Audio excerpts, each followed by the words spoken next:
I'm here with Gerard from Birdwood Software.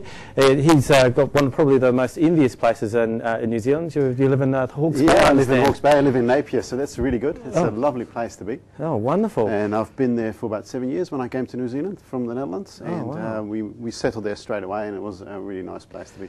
Great. It was also a great place to do some IT, actually.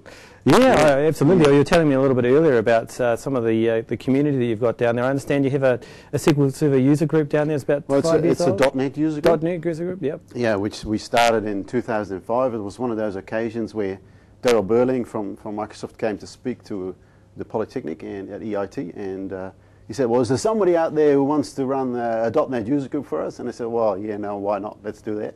So we started up the user group in 2005. And one of the first things you notice about a smaller place like Hawke's Bay is it's not easy to find all the people that do actually do .NET and Microsoft type development, because there's a lot of open source stuff going on as well there. So I went out and found all the companies that were doing .NET and said, well, you want to come to our group, and we'll start a group, and we found some presenters, and that's how it all started 5 years ago. Oh, wow. Yeah. And so how many members in the group? There's probably about 80 people on the mailing list. Oh, wow. But it includes also some infrastructure people, SQL Server people, and a lot of .NET developers. But when we have a meeting, there's probably about 15 or 20 people that come along. But if you compare that to, say, places like Hamilton or even Palmerston North, that's about the same size of people, same size of group of people that come along to one of our meetings. And I've seen it develop in the last 5 years from where we're just doing, say, ASP.NET, the 1.1, nobody knew what it was, and I was one of the few people probably that had done some work on it before. And where now we see that people actually are really, really engaged, and it's a good success story where people are doing lots of .NET stuff, always, all diversify around all the .NET options at the moment, like WPF, Silverlight. It's all starting to happen, and probably Windows Phone 7 is going to be quite one of the things that one of our people are going to dive into as well. Yeah, so I'm very, very excited about those technologies. And in Silverlight, you're seeing a lot of development locally around Silverlight. No, not a lot.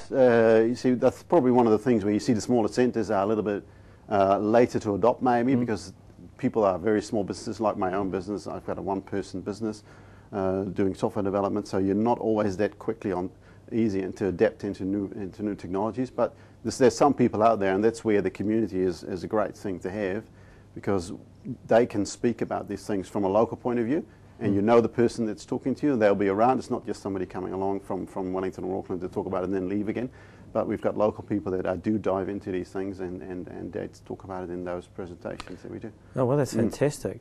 I guess the other thing you were mentioning earlier on, you're quite actively involved in the communities as a whole. It'd be great to sort of touch a little bit more in depth on that. Yeah, when we started, when I started 5 years ago, I didn't even know there actually was a national body about MS communities. It was called .NET User Group Incorporated Society at that time, but it's now called MS Communities, and everybody that gets an eval form will know that there's on the back there's our MS Communities logo and where you need to go to find out more about it if you don't know about it yet. Yeah. But when I started it, I didn't even know that it existed.